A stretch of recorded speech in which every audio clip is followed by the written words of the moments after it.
today I'm going to be talking about different periods in history, in human history.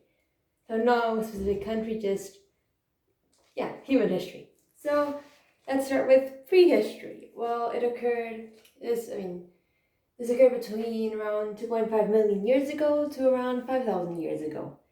And it's essentially between the appearance of early humans and the invention of the writing systems. And archaeological discoveries, which are the main source of information we have for this period, show the human evolution, the use of stone tools, and early forms of writing. And it includes the Stone Age. Then we have ancient history, and here is where we really start to get interesting stuff. Prehistory is interesting, but it gets fun here. Well, this ranges from around the year 6000 before Christ to around 650 before Christ, BC. This is between the origins of human civilization and the fall of ancient empires, and it includes the Bronze Age. Starts around 3000 BC, and it's the movement from humans using stone tools in the Stone Age to using bronze tools in the Bronze Age, as the name suggests. So, it does fall within the era of the Iron Age, around 12,000 BC, and ends around this Iron Age ends around 600 BC. And the Classical Era is in this period, and it starts around 1000 BC, the 1000 BC, and the Classical Era essentially refers to the Mediterranean region, and mainly ancient Greece and ancient Rome. So I'm going to talk about different periods of ancient history. So Mesopotamia. Well, it's around 6000 BC to around 1100 BC, and it's the earliest evidence of human civilization we have today, with the emergence of urban centers, and it's really modern day Iraq. That's where it would be. Then we have ancient Egypt, which goes from around 5000 BC to 332 BC, and it spans over almost 30 centuries, so quite a lot.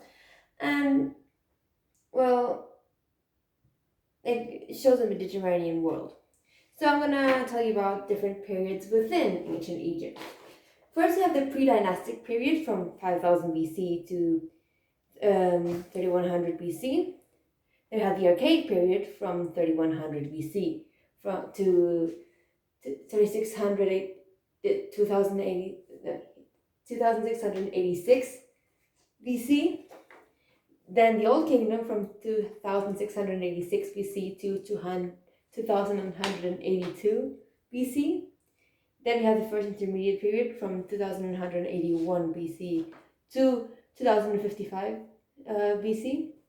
Then we have the Middle Kingdom from around 2055 BC to 1786 BC. And then we have the second intermediate period from 1786 BC to 1567 BC. Then the New Kingdom from 1567 BC to 1085 BC. Then the third intermediate period from 1085 BC to 664 BC. And then the late period to Alexander's conquest, around 664 BC to 332 BC. Yes, I know it's a lot of dates, but hey. Ancient Egypt is one of the longest living civilizations that ever existed. It's obviously no longer in place, but this is pharaohs, the pyramids. So, next, inside ancient history is the Indus Valley civilization, and it goes around 3300 BC to around 1300 BC. And it's around where modern-day Pakistan and northern India are, and it's one of the earliest civilizations, and it developed urban planning and technical innovation. Then we have the Shang Dynasty in around 1600 BC to around 1046 BC. And it's yeah, the earliest Chinese dynasty, and it shows the beginning of the Bronze Age in China. It's a bit later than in Western civilizations, but it still got there inside the ancient history age. And yeah, it shows huge developments in not only mathematics but also military technology. Then we have the South, around 1200 BC to 12 BC. Quite easy to remember. These are tribes which originated in Central Europe, and well, these span across Europe and Britain. And they shared this common language, religious beliefs, and general culture. And this culture is still prominent today in Ireland and Great Britain. There is even a football club named after them. I think it's a football club, yes. Then we have the Zhao. This ranges from 1046 BC to 771 BC, and it's the longest lasting dynasty in China's history, and it directly followed the Shang Dynasty. It's Shang Dynasty and then the Zhao. So the first and then the longest, and then it's been declining ever since. And it shows a lot of cultural developments. Then we have ancient Greece, which goes from around 1000 BC to 146 or 323 BC, depends on how you look at it. And it's one of the Mediterranean world's most significant civilizations. And it shows huge developments in philosophy, politics, science, and the formation of city-states, the formation of democracy. It all stems from ancient Greece. Then we have ancient Rome, from around 753 BC to 473 AD, Anno Domini after Christ. And it encompasses the establishment of the Roman Empire, and the Roman Empire was huge. It went through Europe, Northern Africa, Western Asia, especially the Mediterranean, and the huge developments. There were huge developments in human civilization, including public health, and architecture, roads, and even the Julian calendar. So, the one we have today. I think. I know the month of July was named after Julius Caesar. And August also, or Augustus. Anyway, and that marks the end of, with the collapse of the Roman Empire, marks the end of the ancient history period. And now we have the medieval period. So this goes around 475 BC to around 1500 AD. And it's between the fall of ancient civilizations and really the beginning of the Renaissance or the discovery of America. And it shows the end of centralized European authority. There was huge mass migrations in this period, development of world religions, and the formation of new kingdoms. So, let's get into the different aspects of this medieval period. Well, we have the Byzantine Empire, and it goes around from 750 AD to around 1300 AD. 1453 AD. I'm sorry, no, that's wrong. That's the Islamic Golden Age. So I'm going to do this Islamic Golden Age first. The Islamic Golden Age goes from 750 AD to 1300 AD. And this is a period in which Islam, it grew so much, it grew larger and larger, conquering huge parts of the Middle East.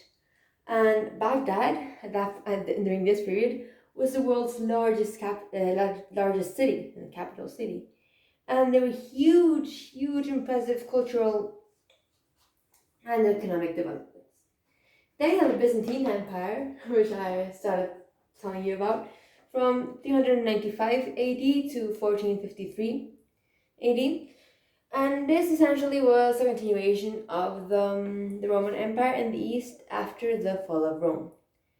It was a huge leading civilization, and the capital, Constantinople, Constantinople was a center for trade.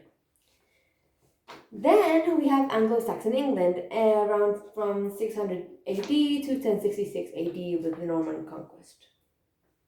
Well, England was at this point divided into different kingdoms until it was united in the year 972 AD.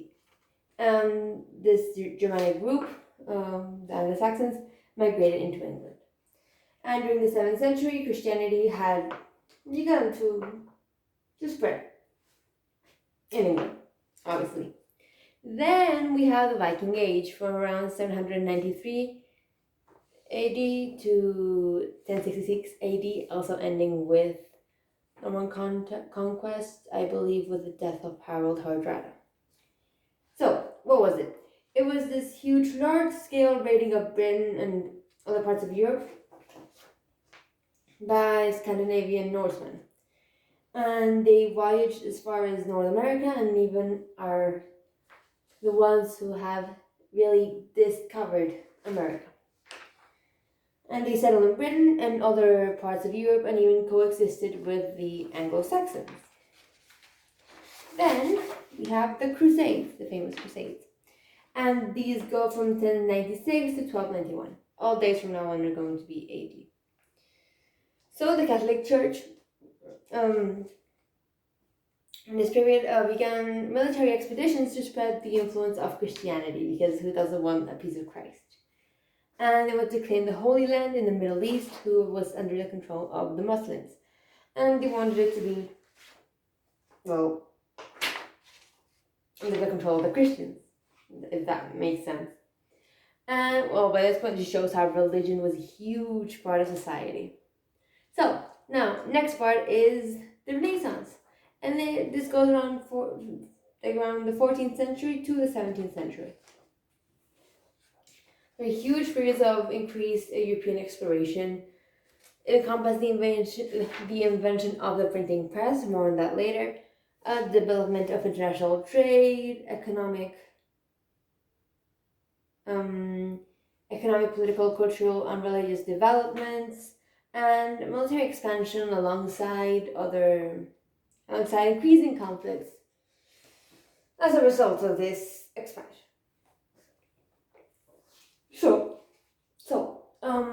First of all, the invention of the printing press. This happened in the year of 1450, and this hugely improved communication as well as allowing ideologies to be cemented and allowing them to spread quicker.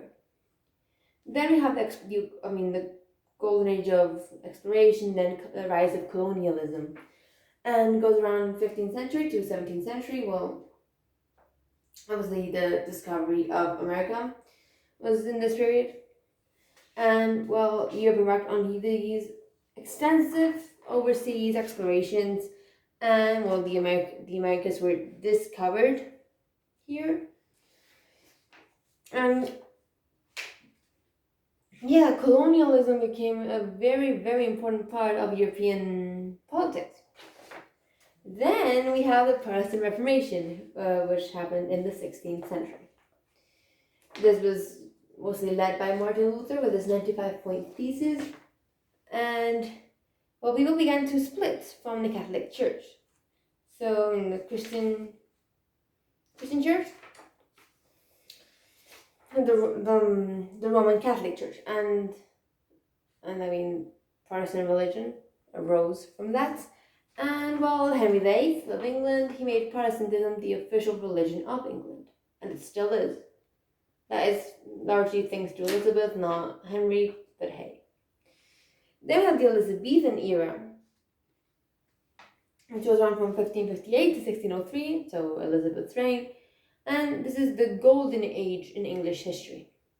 And it's a period of international exploration, expansion, economic growth, and a new re-emergence of classical philosophy. So, that leaves the Renaissance period there. And now we have the late modern period. So the late modern period, the modern era is from the discovery of the Americas to the French Revolution. Not the American, the French. Although the late modern period in here, you could argue it goes to that, to the French Revolution, but you can also argue that the late modern period goes from 1750 to 1945. So, like I said, late modern period, 1750 to 1945, and it's the age of revolution. Huge amounts of, so many revolutions happen in this period. I don't understand why, but, you'll see. And it's between the Industrial Revolution and World War II. That's why, there's disagreements as to whether the modern period is, because if you take it as the age of revolution, it is from the Industrial Revolution onwards. If you take it from discovery of the Americas to, that part is most of the Renaissance. It's the Renaissance and then the age of revolution. And that's the modern period in a nutshell. So, the Industrial Revolution, it's from the 18th century to the 19th century, and it encompassed, many developments in manufacturing, like machinery and factory systems across not only Europe, but also the US, which began around 1760 and ended around 1910. And the industry and the economy was revolutionized, and this led to an increase in population. And then we have the French Revolution from around 1789 to 1799, in which the French monarchy was overthrown and replaced with this new democratic government. And, by democratic I mean Napoleon Bonaparte, who became this absolute monarch. And this period also hosts the American Revolution, FYI. Then we have the Victorian Era, which goes from 1837 to 1901. If I'm not mistaken, because that's the year Queen Victoria died. Yes. Although some developments do go on to 1912, so you can maybe argue up until 1912. But Victoria died in 1901. So, this was under Queen Victoria of England, and Britain experienced huge, I've said huge a lot, but hey, this is the periods of history. I'm bound to say the word huge. Britain experienced a lot of industrial progress. The Victorian era also was part of the Industrial Revolution, and the Industrial Revolution benefited because of the Victorian era. The conditions in England were not good at this time. Pollution was even worse than it is today. So, yeah, it was a tough period to be living in, but industry did develop and, changes to politics and to society, and, the first railroad lines, and, first steam engine, Industrial Revolution, what can I say? A lot of it happened in England. So, then we have World War I. It goes from 1914 to 1918. And it's the first global war in history, and this is because it involves people from every single continent. And the Allied powers fought, Britain, France, and the US. They fought against Germany, Austria-Hungary, Bulgaria, and the Ottoman Empire. And Russia was also in there, but they left early in 1917. And, it just was a period of many dynasties falling, the Tsarist regime, the Kaiser regime. England remained strong. Yeah, those were the main ones, the Kaiser and the Tsar. And it was further destruction of society and increased warfare. The First World War was brutal. Then we have World War II, and it goes from 1939 to 1945. And this is beyond any destruction. You have the destruction brought about by the First World War, and then you have this, the Second Global War, and hopefully the final one. And it's between the Allies, so Britain, France, the US, although France got defeated in 1940. And Germany, again, the Axis. Germany, Italy, and Japan. And there was millions of deaths, not only because of conflict. The deadliest battle was Stalingrad, but also because of the Holocaust in the Second World War. And the Second World War brought about the collapse of the Nazi regime, the creation of the United Nations in 1945 in the San Francisco Conference, and, the Cold War. And then we have contemporary history, which is 1945 to today, to the present day, we're still in contemporary history. Well, it's the beginning of post-World War period. And, I mean, it's still relatively young. I mean, these periods usually last hundreds of years, so you probably won't even be alive when the next period starts. So then the Cold War, when did it happen? So from 1945 to 1991, so the establishment of, the end of the Second World War to the collapse of the Soviet Union. And it's the aftermath of World War II, and it's just a huge, game of chicken between the US and the USSR. And there were no real fights between the two, but they remained opposed because the US was democratic and capitalist, and the USSR was more of a dictatorship and communist. Now you have the space age, which is kind of in the Cold War, but moved away from it. But, it's still going. It's from 1957 to today. The space age is still present today. We're just talking about sending people to Mars. Well, it was like in the Cold War, it was who could achieve spaceflight and then landing on the moon first. Russia, Soviet Union, US, Soviet Union, US. It was essentially a race. The space race. And space exploration in this period, thanks to this, continued to develop and to progress. It was the golden age of space, and it's still going. By this point, there's talks about sending people to Mars and exploration of other galaxies. It's kind of cool. And then we have the digital age from the 1970s onwards. Well, developments of computer information and digital technology, and with it, the shift in the economy. This video could not be done outside of the digital age because I'm using my phone to record this, and if you're actually playing this, I doubt anyone is, but if you're watching this, you're watching it on a screen because it's only available through a screen. And that is because of the digital age. And yeah, those are different periods of history. Human history, it's a long time. From Mesopotamia to the digital age. A lot of time has passed, many, many thousands of years. You can see how first a huge deal when people developed the ability to use stone or bronze for tools, and now we're talking about sending people to Mars, to another planet. It's really crazy. So yeah, that's pretty much it. I have nothing else to say. There's museums dedicated to this, and it's really impressive. If you have a chance, go visit, because I love those museums. Also, museums of natural history especially cover the beginning part. So, not medieval, but ancient history, classical history, prehistory. So that's pretty much it. I'm going to end it there. Thank you for watching, and yeah.